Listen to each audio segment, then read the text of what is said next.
It's about time because we're going there. Welcome back to another episode of We're Going There. I am your host, Bianca Juarez, and today the tables are turning.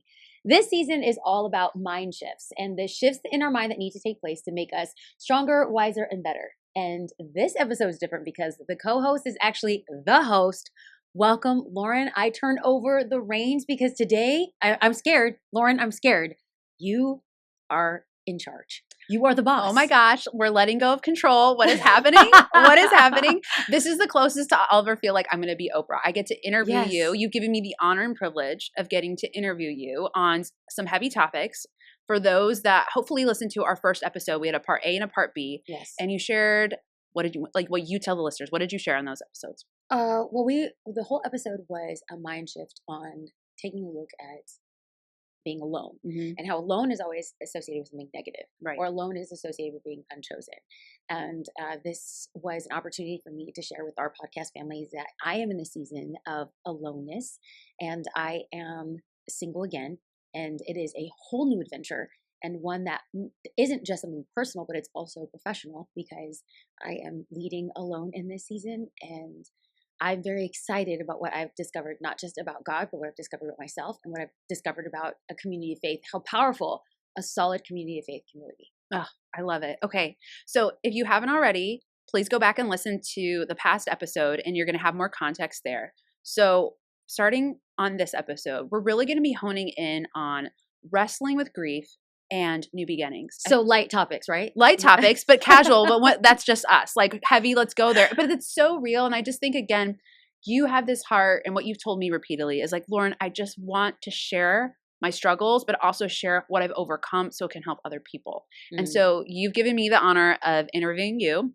And so we're going to go there with our questions and knowing and praying and believing that it's going to help someone else. I'm kind of nervous. Are you? I was just going to ask you, how are you feeling? No, I'm nervous because what I know about you is that you're not going to let me like dance or skirt around. It's the consultant in me. I'm sorry. It is. And you're also not intimidated by me. And you call me out if I'm not being the most real. And so I'm just saying, go gentle on me. I hear you. But then also remember, like I'm emotionally healthy, Enneagram 8, so the high protector in me as well. Oh, that's true. Balance that you're safe and that we're going to go there. But also you did name your own podcast. We're going there. It's like, that's not my fault. I know. I said it's called We're Going There. And I have to live by that. Yes. We are going to go there. And though I want to walk wisely, I'm not going to be giving like intimate, vulnerable details. I do want to be authentic. And so in this season, what are the things that I'm learning about myself? What are the things I'm learning about God? What are the things that I'm learning about leadership? So good. So let's go there. So here we go. In the last episode you shared, and I don't want to harp on it, but in the last episode you shared that you have gone through a divorce, and now that you are stepping into so many areas of your life solo. And one of those things is that you have actually been leading your church for a few years now. And I just would love for you to provide your friends, us listeners, what is the context like? Like back us up. Like what is your church planting journey looked like? And bring us back to date. I think you guys started what, in 2018? 2018. So bring us from 2018 to this moment. Okay. So I didn't have ambition or intention of starting a church. You did not. No. I can vouch. Yes. Yes. The whole adventure of church planting was, I felt called, and my husband at the time really had this like deep conviction that this is something that we were supposed to do together and launch a church before COVID. And we were in, I think it was like 4 different locations in 8 months. It was kind of insane. 12 months. I don't know, something like that. It was just really crazy. It was really crazy. And we didn't know what was going to happen during COVID, but we ended up exploding during COVID with like an online, which is insane. It is. It was so crazy. Yeah. And then during COVID, we found a building, and it was like this insane miracle. And God's hand of favor was, totally there. While that was going on, I think some things under the surface began to surface. And in 2020, or excuse me, in 2021, there were some things that had happened, and I flagged it with the board. And then in 2022, there was just some things that were surfacing. And I began to raise flags and invited some people into a healing journey. And in 2023, there were some things that came to the surface that were like, for me, an absolute red light, and it caused everything to stop. And just to be clear, in case viewers, listeners don't know, things that came to light, and you're talking about your partner. Yes. Sorry. And again, I feel like I need to take a lot of ownership in this as well, because as a person of faith and as a loyalist, I kept on just believing that things were going to get better. And so I would pray harder, and I would fast more, and I would go to more counseling. And, and it just felt like the harder that I was pulling, the less effort that I was making. In fact, it was regressive, not progressive. And that was what I couldn't break that down, because I feel like that was good. Break that down. What does that mean? And I was doing so much. I was pushing so hard. It was grit, don't quit, 10x. And it felt like the more that I was putting in, the further back we were falling. And it was like this. I wanted to lead with integrity. So I invited people, and I started bringing people in to be like, help us. And in the help, I think, brought to light even more layers of unhealth that I didn't know. Yeah. And so fast forward to kind of this big moment when my then husband resigned.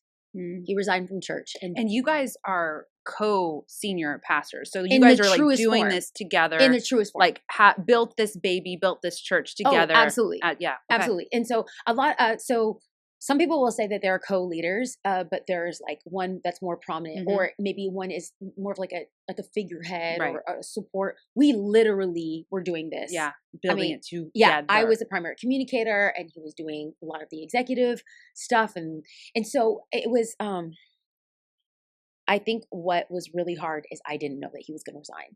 Yeah. So we walked in to a board meeting, and I thought it was going to be a restoration, reconciliation moment. And everyone was just kind of like taken back. And so in the wake of that, and in the processing of that, the board had asked me, like, are you okay? Do you want to still lead? Oh my gosh. I mean, that's just, okay, like pause. It's just so much, because at the same time that you're grieving what's going on in your marriage, you're grieving that this is also, we co-lead a entire organization, entire church together. Like, and you have people looking at you where you can't just like, have to just be like, oh, I'm mourning my marriage. You have to decide, are you going to stay? So literally the thing that you thought would never happen happens. So walk us through what was going on in your brain and what ultimately led you to stay. So there's this big looming question, and I think asking somebody if they're okay in the moment of crisis, my natural reaction. No, I'm not okay. Like, there's nothing okay about this. I mean, I have to laugh about it, because looking back retrospectively, I had no idea. Right. Kind of. It's like that adrenaline, like when you're almost in an emergency, like God gives that, like, like where you're the adrenaline, you don't even know what's happening. You're just like, we're going to go. It's like you're in war and your arm falls off and you're like, I'm fine, I'm fine. But you're dragging your 8 other soldiers behind you. Yeah, exactly. So what I was aware enough to know was like, I had said, I'm not sure. And so I had asked. I love that you said. Thank you. Yeah. Thank you. I asked the board for, I needed several weeks off. I just felt like everything was disoriented to me. I didn't know which way was up. I didn't know where we were at. I didn't know a lot of things. And so I had asked the board for time off, and I'm so grateful for our executive pastor, Eric, who really stepped up to the plate and led so beautifully. And not just the executive pastor, but the entire staff really was like, we are rolling till the wheels fall off. We are with this. And so everyone just stepped up in such a beautiful way that allowed me to ask some hard questions. If I'm honest with you, I was going to say, what were the hard questions? But go ahead. Yeah, no, that was great. Yeah, I love it. I literally asked, do I stay? Yeah. Because in my mind, when they gave me the option, I was a little confused, because I was thinking, well, he quit, so I guess I have to quit. And this is how enmeshed I was in my relationship. This is how codependent I was in the relationship, is that if he was not okay, I was not okay. That is not okay. Right. And when I talk about aloneness, when I talk about independence, I think it's wildly important, because so much of my identity was tied into a marriage rather than me as a chosen child of God independently and autonomously before my identity was a married woman. And that your value isn't less than because I he's wasn't no longer- chosen. Right. And that's the way it felt. Exactly. It felt like I wasn't chosen. Yeah. And so, and I didn't feel chosen because of the decisions and choices that he made, just to be clear. Yeah. So I got away and I got with God. I shut off my email. I shut off Basecamp. I shut off social media. I went completely dark. And again, it wasn't something that I went super public with. Like, my world is imploding. People pray for me. But that's called wisdom. Is it? I think it's called wisdom. Well, I'm just going to make that stance. I mean, everyone can have their own opinion, but it's just like, I think that like, I love that saying, and I forget who said it, but it's something like, you can share your story when it's a scar, not when you're like currently bleeding out. When it's a wound. When it's a wound. Yes. And when it's literally like oozing and you need medical attention. And it's like, that is not the time. Like you said earlier, I didn't know up from down. You have all these emotions. Your world is crashing in. Like, so I just think it's wisdom that you took a beat. Thank you. That you said, I need to get centered with God before I start. But I think the downside of that, and I do think it's worth mentioning the downside is that people didn't, people who found out later about what was going on felt like everything was like so fast, and it felt fast to them because they weren't involved in it. But to save my marriage and to protect my then husband, I was like, this is an us issue. This is a God issue. Like, I don't. But at the same time, I mean, again, being privy to being one of the ones that you've allowed into that inner circle, you also had very select people to walk with you guys during that. So you had this accountability. You had people being selectively knowing these details and with you, walking with you. But then these people that aren't intimately close with you being like, oh, that's so fast. And it's like, well, yeah, because you're not in my shoes. You weren't privy to that information, nor should you have. So I just think it was, again, this great balance of inviting people in. And then the people that want to know, sometimes it's just like, you need to let them feel away. Yeah. And that's where that's what I reconciled. It's like, everyone's going to have an opinion. Yeah. And you're entitled to your opinion, but this is my life. And to bring clarity, I was the one that invited people into this because I knew that it would be dangerous to go through this alone. And so in that time off, I got away.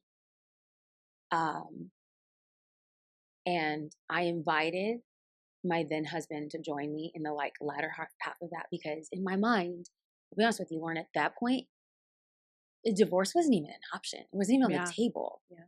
Like, I made a vow, and I really, really love this person. Yeah, I know you do. And I thought, like, even if this takes everything. In fact, one of the pastors asked me a question like, will you walk away from podcasting, preaching, traveling, writing? Will you walk away from all of that? And I thought long and hard about that. And at the end of the day, I had said yes.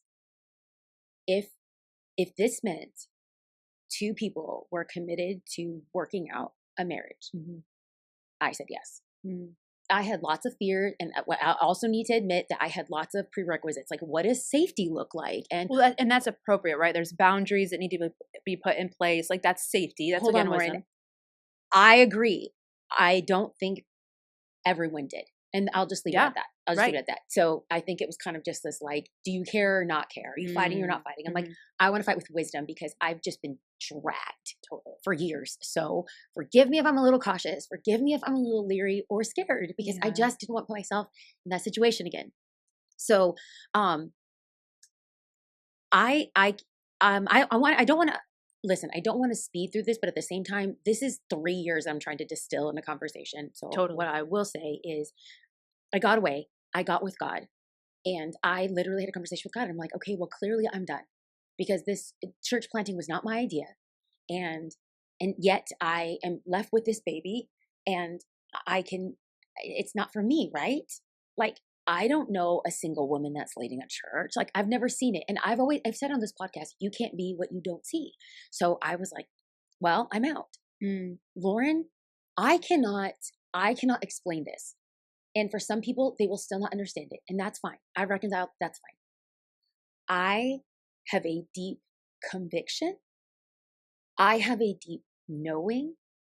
I have a deep care and concern that I know I am supposed to shepherd this community for this season.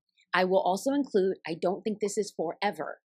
Yeah. You know, some people want to pastor until they're 75. And, you know, I literally know I am on mission. First of all, people need to know, I believe that a healthy church is led by a spiritual mother and a father, by a couple. Like you weren't like, oh, this is the most like ideal situation. No, right, exactly. No, I don't think anyone would look at a single mom and say, hey, that's the ideal situation. Yeah, exactly. I think it's beautiful. There's a mother and a father. But how many single moms out there that are killing it? Yep. And literally the vision that the Lord gave me was, okay, Bianca, you are a single mom. And I was like, well, if that's the case, my kid is going to be well fed.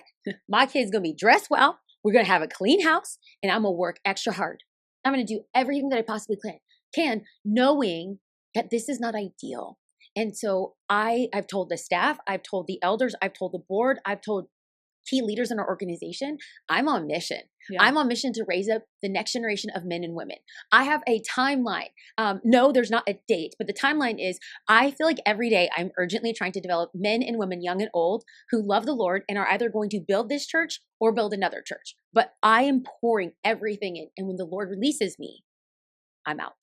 Yeah. I mean, it's insane. And again, like, working with like executives and doing crisis management as a consultant, I've seen time and time again how when crisis hits or an emergency hits, even like well-oiled machines, I'm talking like organizations that have been around for decades.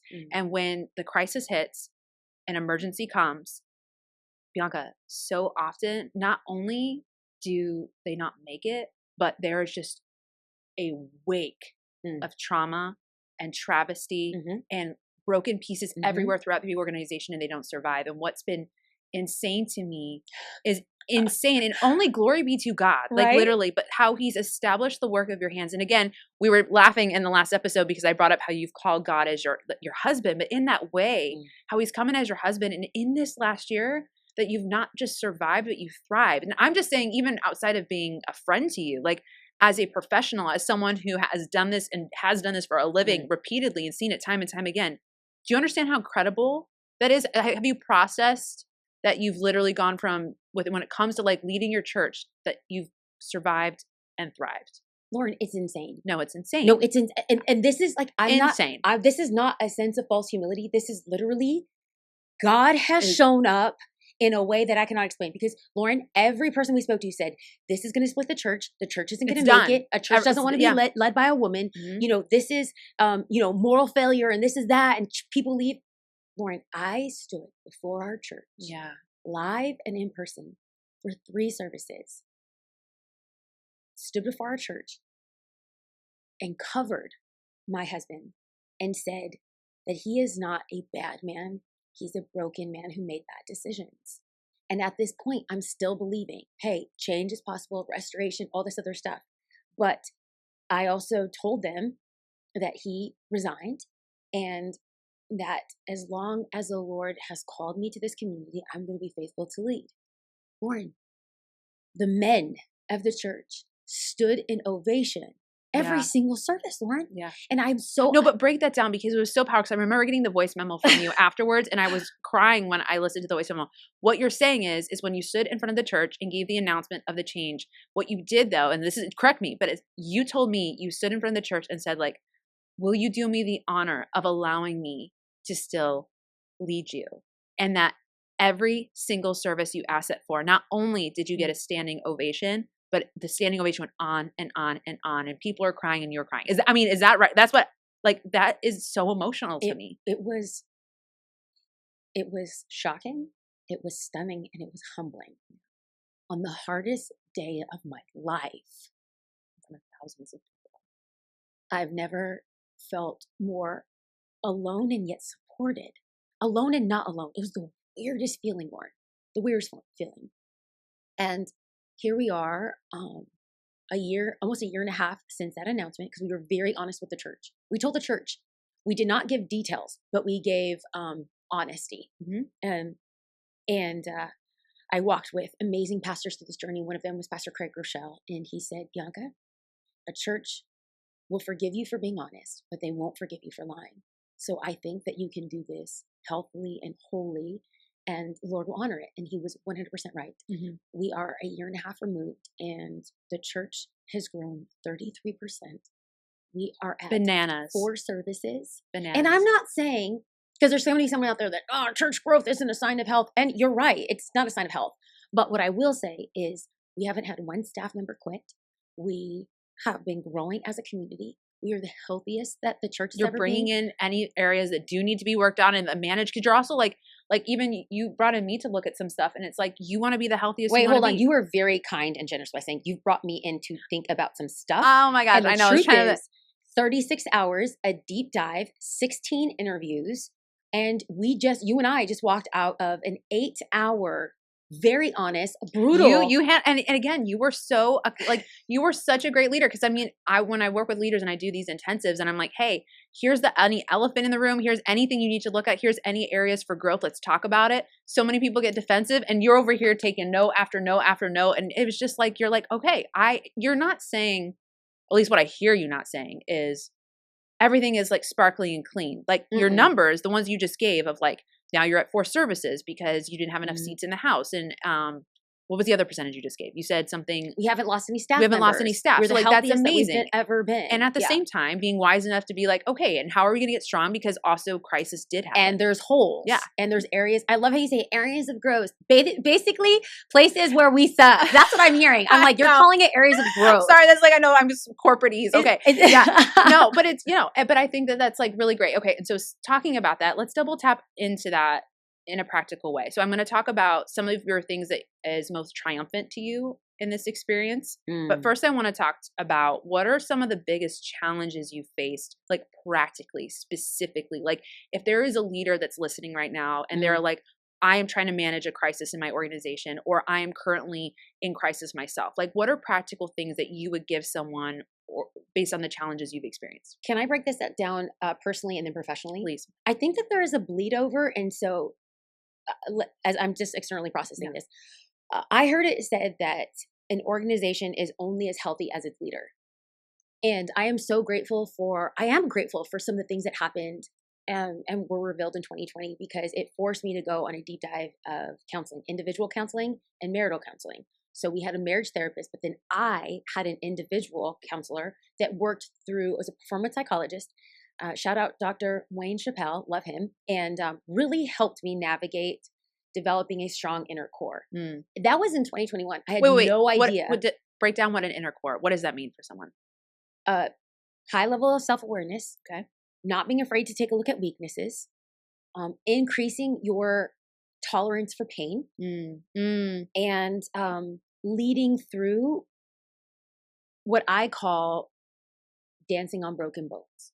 He had never heard that expression before, but I told him, I said, I am not going to stop praising the Lord, even in this moment of such sadness.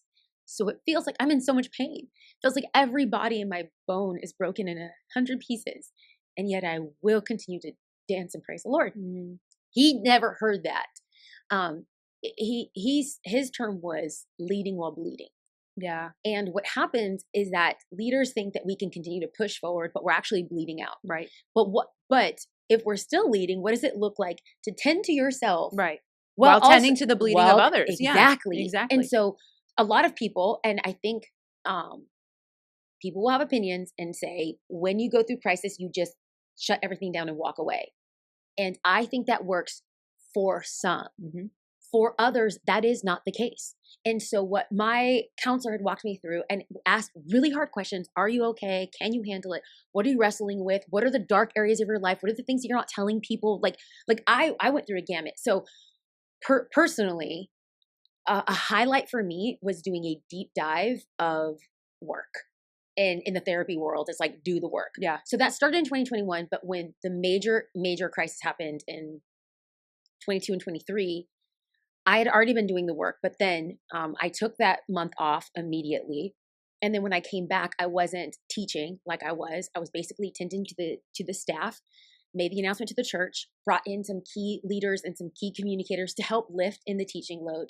Okay, so I want to just break this down. So what I'm hearing, like this is like, I think also again, practical tips you can give that leader, that person that's walking through something. So take care of yourself. The first thing I heard you say is that like, yeah, I took time away. Yes. Second thing is I got some therapy, I got some support, I had people in play. And then I'm going to also include this, and I would say this is it's still in the personal, is I didn't just go to therapy. I went to intensives. Yeah. So my first intensive was 6 weeks post, like, the announcement. We love some intensives. We do. You and me left and right every week. Gosh. I said, you're like, I'm not available this week. Are you on another intensive? Yeah, me too. I think we're a glutton for punishment because we know that it's going to produce good fruit. We do. And we want iron sharpens iron. Like, Right. let's get in there. Let's deal with the issues. Tell me where I'm wrong. Tell me where I'm off. Tell me yes. where I'm broken so I can get better. Now, this is not a mindset for a lot of people, but this is the mindset shift that we want to talk about. When we were talking about this episode specifically, we want to talk about how loss can either do you in or loss can transform you into somebody of strength that you didn't know was possible. And I get to stand on the other side, 2 years removed, and say, wow, I really did the work. So I did, by the time of this podcast airing, I will have done 4 intensives in 14 months. That is a lot of work. Yeah. That's maybe even too much. Like, but I am so committed to getting better that, like, maybe it was too much, but I'd rather err on the side of I want to be very aware in this season of the things that I'm not aware of, so I don't make mistakes. I don't fall into moral failure. I have high levels of accountability. And one pastor flagged this. Mike Todd, I had a conversation with him, and he very pointedly said, if you're not okay, you are prone to, in dysfunction, marry the church. And it was terrifying to me. What does that mean to you? He asked me some very pointed questions, and some of the questions were, what do you desire in your life? Do you want a healthy, loving relationship? And if you want that, are you able to do that while leading the church? And he wasn't saying that you can't. He was just asking what my capacity was. And I thought that was really healthy and really, really eye-opening. I've been able to process that with a mentor and a counselor, and putting really good safeguards around to make sure that my identity doesn't get lost in the church world. Whoa, I think that's really good. And you're going to hate me because I want to keep giving like these practical, specific things to help me. So what does that look like?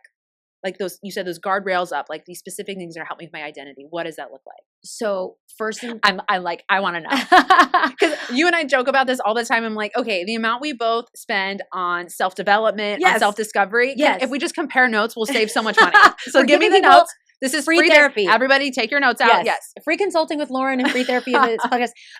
So one of the things that has been a practice for me and my counselor is she's asking me things that I'm doing that are not performative. Because when she asked me, she's like, what are the things where you find yourself? And I said, honestly, I love podcasting because I'm not doing it for anyone. And like, Lord knows it ain't paying my bills. Right. Now, please, everyone watching, will you listen to the ads that come on this podcast? Because they pay bills. So please don't skip through them. It actually helps the podcast live.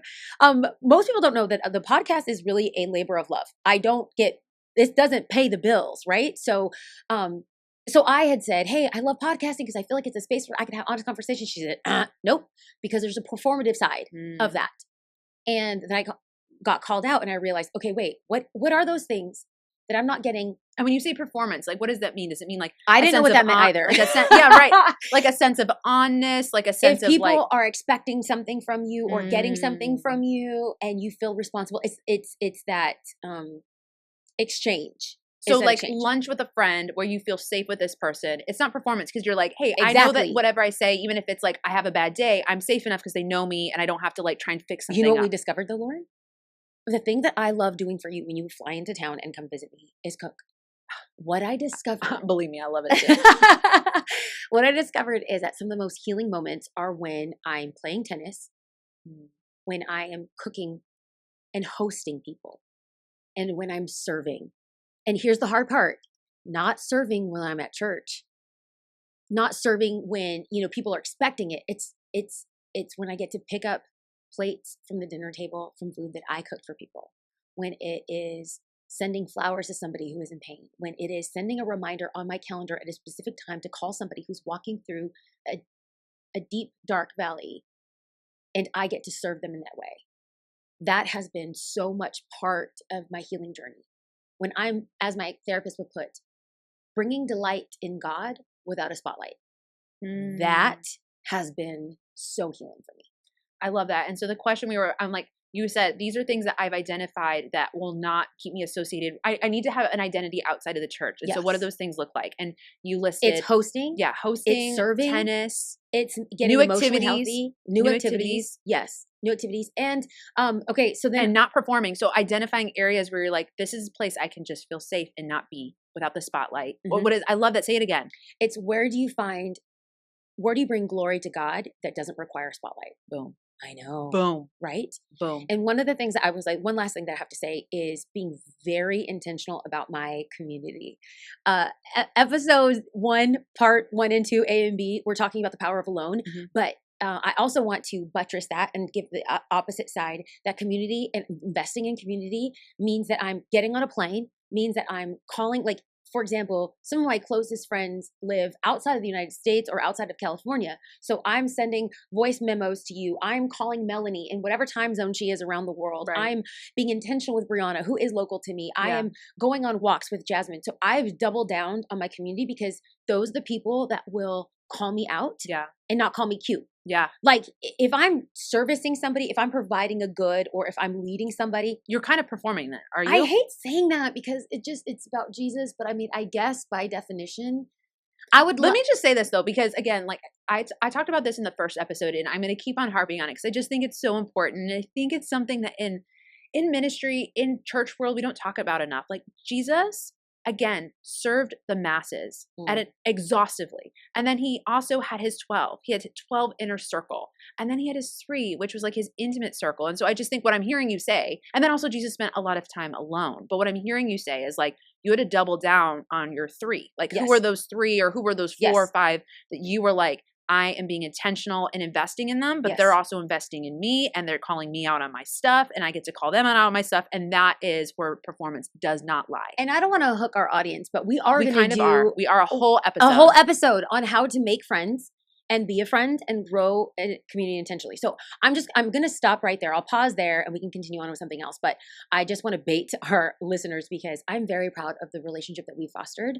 And I will tell people right in the beginning that you weren't sure if I liked you.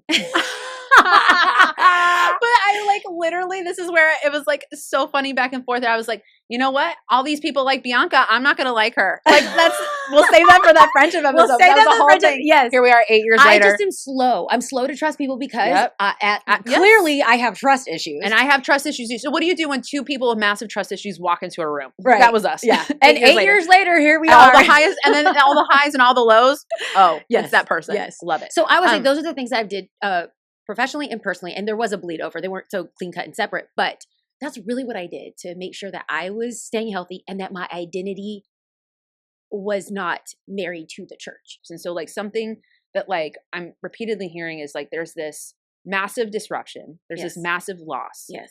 And then like the mind shift or like the thing that you're having to like reframe or force yourself into is how can destiny play in the midst of disruption? How can grief and new beginnings coexist? Oh, that's great. So, I think that we are prone. I'm not going to say we. I'm going to make this about me. I'm going to tell myself. Ooh, everybody, turn up the volume. I think I am prone to jump to the hope. I am prone to jump to the new. And I don't and haven't created time to grieve. Grieving. Actually, let me rephrase that. I haven't created time to grieve. Grief feels very hard for me. I don't like negative emotions. Conflict. To sit in grief. To sit in grief. Yeah. And conflict resolution, hard conversations are very hard for me. So sitting with the negative, and this has been a year of solitude. And I am lucky enough and blessed enough to have had a relationship with Lisa Turkers for about 10 years, but we really got close in the last 3 years. And she was one that encouraged me to really fight for my marriage and to stay and to not give up and to know that you fought really hard. And I'm grateful for her, but she actually was also one who when I knew that I didn't walk away from my marriage, but I accepted the reality that my marriage was done. She was one that encouraged me to sit in the alone.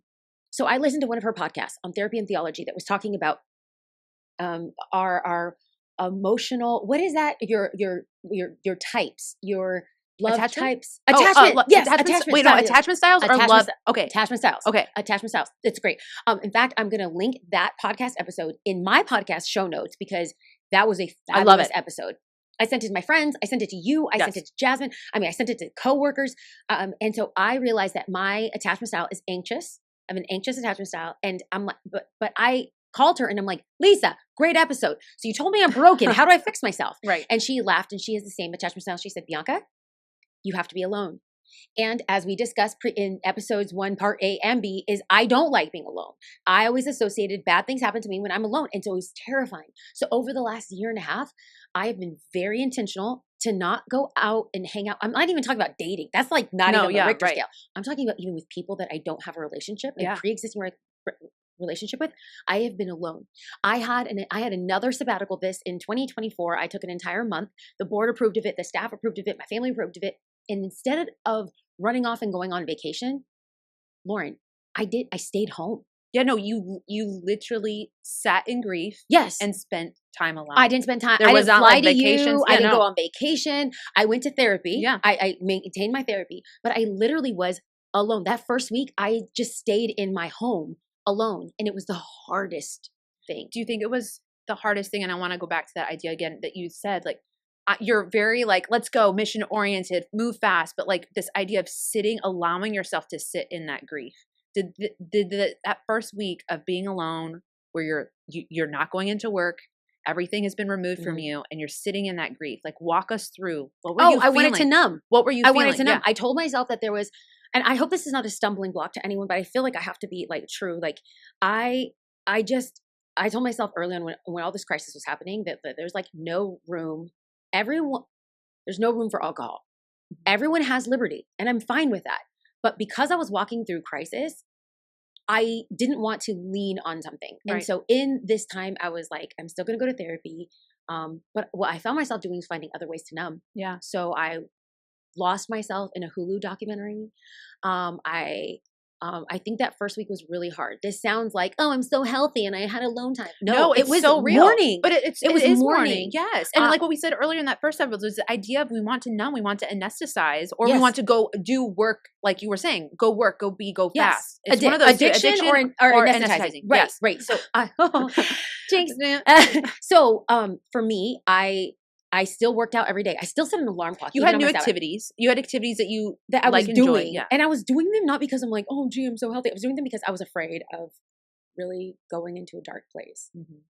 Did I allow myself grief? I did. Did I call some of my closest friends? I did. And did I cry a lot? I did.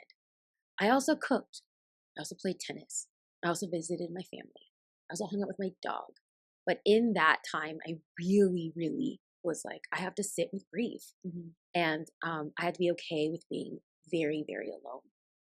And one of the things that I realized in that month that I had off was Sundays, a day that I love, and I was with a community that loved me and I loved them, Sunday was the hardest day for me because I would be around so many people during the day.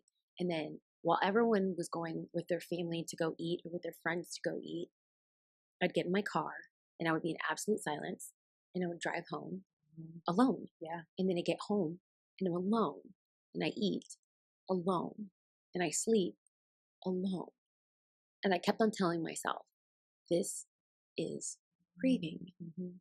Don't try to mask it. Don't pretend that you're okay. You are sad. Yeah. I actually reached out to some of my closest family members and friends and I said, I need you guys to call me because I'm afraid that I'm going to eat a chip and die alone. Like I'm going to choke on a chip and no one's going to know. And the Emmy's going to find me 5 days decayed with my dog weeping over me. Stop. You know? I know. We were like, calm down. Like, no, but no, it was real. Yeah. It was real feelings. Yeah. So that was a lot of the grieving. And discovering, I think if I can even interrupt you for that, like I think even for you to allow yourself to sit in grief, one, to then when we're checking in on you, for you to be like, I'm not okay today. I will be, but right now I'm sad. I feel really sad. I feel really alone. I think for your personality type, for you, that was just such a big deal. Like was so hard. You're an Enneagram 7. Like Yes. it's ingrained in you to think positively Yes. and just push through things. And so Yes. to just sit in that Yes. required a lot of courage and just being sad and being like, there's no pretty bow that I get to put on No. this. Well, speaking of pretty bows, now I feel like I'm transitioning, and so please tell me if I'm moving away from this. But I think, and this wasn't at the end of that month, all of a sudden I had this divine revelation. In fact, we have, if any podcast listener knows, I love the end of the year. I always have the same episode I've done for 4 years, and that is the word for the year episode. And I walk people through how to, find their word for the year. Not only do I go through this process personally, I go through this process for our church. So my word for 2024 was whole. The word for our church, the phrase for our church in 2024 was new beginnings. I got that word November of 2023. Nuts. And so Yeah. in January, make this announcement to the church. And, I'm in my sabbatical 7 months into the year, and I start realizing that new beginnings was really what was going on within our community as well. And so, Lauren, it's insane. But it's been like one conversation after another, and realizing that we are literally doing something completely new. But what I love about it though is that it's so interesting, and this is just again like so like God in your plot twist. Like I just so in this year where arguably the greatest amount of grief, what you thought would never happen happens. Yes. You're also given the new word, new beginnings, Right? And at the same time, you and your senior leaders and your church and your community are coming together and be like, God's doing something new, and we're going to do a new church. Like. Yeah. I know. You lived out grief at like navigating grief and new beginnings is the title of this episode, because it's basically the title of your year. Oh yeah. Yeah, like, definitely. professionally and personally. Oh yeah. 2024. It was a death and a resurrection. Boom. It really was. It was. You it was had to make it. Good Friday and Easter Sunday. Yes. Leave it to me. I love me a Easter Jesus Sunday. reference. I love it. Oh, it's so good. Okay. And so I am excited about cultivating and speaking into the next generation of leaders. And that could be older or younger than me, but just the next generation who's going to take this church and lead the church in a beautiful way. Very excited. I do want to clarify. I keep on saying that like when the Lord releases me, I'm going to be done. This is not happening like next week. Like I have no intentions on leaving the church tomorrow, but I do feel like very urgent, a pressing need to cultivate and nurture the ground and plant seeds and allow the Lord to bring a harvest of leaders who will either stay and lead this church or build their own church communities or nonprofits or be in the secular world. But I just feel passionate about leadership development. And then I'm also, Which is I'm like, that's I'm your over here. jam. I'm literally like, oh, it's just so exciting. It's just so exciting. Yes. And so leadership development, I also think like getting into a new building. So what the enemy meant for evil, we believe that God's using for good. The owner of our current building didn't want to renew our lease. And so what felt like something that was like scary. Which again, can I just like emphasize for a second? So you're potentially homeless, like with a no building. Oh yeah. For your organization. Yeah. While then just losing your senior leader. Yeah. And also then losing your marriage at the same time in the same year. Like I just was like, let's not just like dilly dally through that. Like that's and kind can of I pause and highlight massive. something, because I think people, so many people came up to me in our church community and friends, and we were like, wait a minute, like, how are you still so joy filled? How are you? Peace-filled. Yeah. How do you have so much peace? How are you leading? And I'm not showing up with a stank face or like cara de fuchi, or that means like your face. I was like, what? Cara de fuchi means like a face that has like a stank face, like something. I'm Irish. I was like, write that down for me. Okay. But like the joy, when Paul the Apostle said, I have a peace that passes all understanding. Yes. I now understand that when the hand of the Lord is with you, your whole life can be imploding. It is Paul the Apostle in the middle of a storm on his way to what should be Rome, and yet ends up on Malta. When the ship that they were in they're in a storm, the ship is breaking, they're shipwrecked, and yet he swims to the sea, starts a fire, gets bitten by a snake, and yet performs a miracle. So in 2022, I preached a message, Paul, and it was literally on Malta. There is no greater message that I felt typified my life. And I was going through the hardest time, but I'm not going to sit there and tell people this is my life. I'm going to tell people my God is good.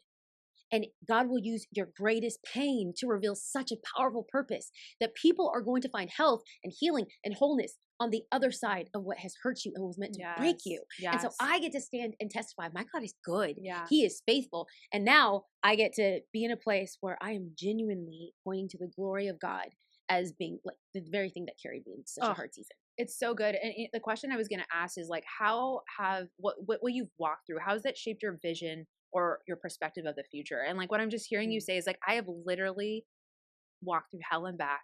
And at the end of the day, I can say I have a peace that surpasses all understanding. And so that peace that surpasses all understanding that you just talked about, and I felt like I was so good. What does that look like for you as you're making these massively big decisions for your organization, for your life? Like, what does peace practically look like walked out? I'm sleeping. Oh my gosh. This is an aura ring. I love that you said that. Oh yeah. I love that you said that. Yes. This is an aura ring, and it charts like your heart rate and your sleep, your body temperature, all this other stuff. I'm obsessed. And oh yes, I told you to get an aura ring. Oh my gosh. And we are competitive with our steps. Oh yes. Oh my gosh. Oh yes. Our sleep hygiene. Yes. Yes. And so I think one of the things that's a really good hallmark is I'm sleeping and I have rest. And I love what the psalmist says, that the Lord is the one that brings rest to the body. I believe that part of this God's hand of favor is like I get to sleep in peace. My God is giving me peace. I'm looking forward to walking with financial strength for our church community. I think health for our team is going to be really important. Yeah, I'm really proud of our community that we get to financially fund some counseling for our staff, that we believe in that. We have quarterly mental health days. Yeah. I really encourage Sabbath as a principle for our community, and me really deep diving into, I have to tell myself, because in our consult, one of the areas that you pointed out to me as you called it an area of growth, AKA a weakness, was this need for me to control. Now that wasn't the area of growth. It was communication. But what we really realized was that my communication failure was really rooted in control. Yeah. And so I am spending intentional time. It's a safety mechanism. You use control to provide safety and structure. Well, keep in mind, I was talking to Lisa about this today, literally right before we were recording this. Lisa Turkers called and we were chit-chatting, and she said, you know where this control is rooted in? And I'm like, what do you mean? She said, it's because so many people have broken your trust. Exactly. There's been people that I've worked with very, very closely who have hurt me very, very deeply and have taken personal things of my life and have broken deep areas of trust. And so because so much of that trust is broken, I think I over-indexed on control. Absolutely. Again, when all of us have our go-to default mechanisms for when we are in need of security and safety, and yours just happen to be control. Yeah. But again, being seeking health, like you sought health for your organization and for yourself. You're like, put me under a microscope. What is it? And you weren't like shocked with my answer. I remember looking at your face. So when I told you, and I'm sitting there and you owned it, like I was very direct with you, and you owned it, and you looked at me and you're like, I'm not shocked, but it ends now. And I'm like determined. I'm determined to get this fixed. But like you looked at it, you put it under a microscope, and you're like, okay. And I couldn't even deny it. It's the truth. But then understanding the root of why it's there is also, I think, really important. Yeah. You were looking for safety. I was. So what would you say is, when you look back at yourself a year ago and you look at the woman you are today, what is your favorite thing about yourself now? And I know you're not going to like this question. But I want to ask it because I just think that sometimes when we have gone through so much, when we've gone through so much pain, you are a changed woman. Like even as your friend, I've been with you for 8 years. Like who you were a year ago and who you are now, you're not the same woman. You've elevated, you've grown. I think anytime that we go through massive trauma, massive grief, massive pain, you come out changed. Like you can come out of it worse or you can come out of it better. And everything you've been talking about is that you've been coming out of it better. So I want to hear specifically, and I want you to toot your own horn. I'm giving you permission. I know you're going to hate this question, but I want to hear it. And I think our friends want to hear it too. What is something about yourself that you love that's maybe different or new, or a favorite thing about yourself that's come through this season? I'm really proud of the health and wholeness that I've chased after. Do you feel like it's different than it was in the past? 100%. I think unintentionally like tried changing in my own strength.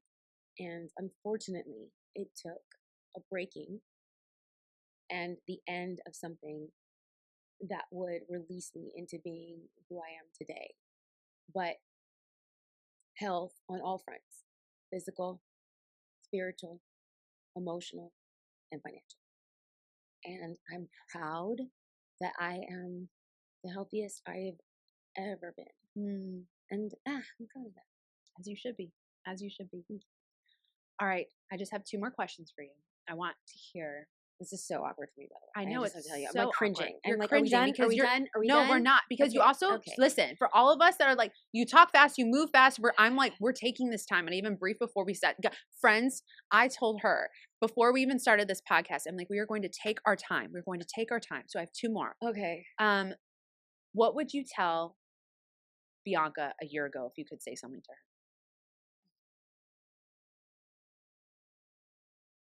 her? I would tell her she's going to be okay. I'm going to tell her that she's loved by a lot of people.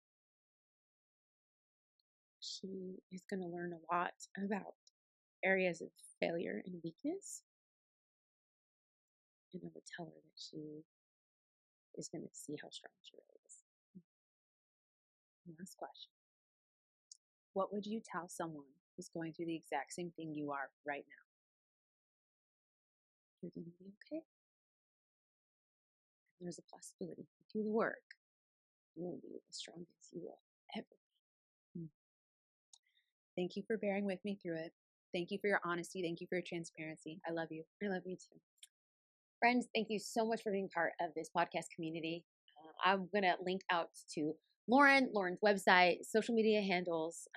And if this podcast has been a gift to you, consider sharing this podcast with a loved one, subscribing, leaving a positive review so you don't miss any of the podcasts we have coming up this season. Thank you for being part of this journey, and thank you for accepting me in all of my brokenness. When we say we're going there, we really are. We'll catch you on the next episode.